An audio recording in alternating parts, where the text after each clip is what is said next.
Kanina sa laban ng Los Angeles Lakers at Minnesota Timberwolves ay tinambaan lang naman ng 29 points ng Timberwolves ang Lakers. Ito yung mga kapansin-pansin na nangyari sa laro dahil sa sobrang alat ng dalawang superstars ng Lakers. LeBron James kasi ay nagtala lamang ng 10 points, 8 rebounds, 4 assists na may 4 out of 16 shooting sa field. Habang si Anthony Davis naman ay meron lamang 12 points, 11 rebounds at 5 assists.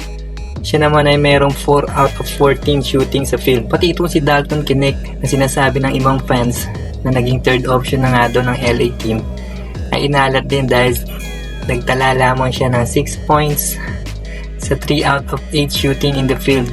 Sa loob yan ng halos 28 minutes niya ng paglalaro. Si D'Angelo Russell lamang sa LA ang may disenteng pinakita sa laro. Siya ay binalik muna sa starting lineup kapalit ng injured pa na si Austin Reeves. Nagtala siya ng 20 points sa 8 out of 12 shooting. Yan ay halos 68% shooting in the field. Pero mas napansin talaga ng mga fans ang hindi magandang ipinakitang laro ni LeBron James. Napaababa kasi nang nagawa niya na meron lamang 25% field goal. Kasama pa itong isang airball na tira na pinagtawanan ng bench ng kalaban. Sobrang inalat talaga si LeBron James itong nakaraang laro ng Lakers. Bago pa kasi ang laro nila sa Wolves ay tinalo rin sila ng OKC Thunder at nagtala lamang si LeBron sa larong iyon ng 12 points na may 5 of 13 sa field. At kahapon naman sa laban nila sa Utah Jazz ay 0 out of 9 siya sa 3-point pero naipanalo naman nila ang larong iyon.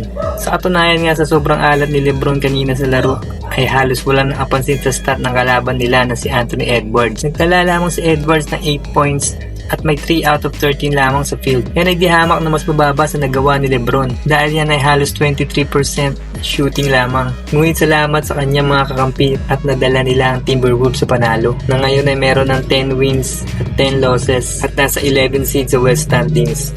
Habang ang Lakers naman ay nasa 8 seed na may 12 wins at 9 losses.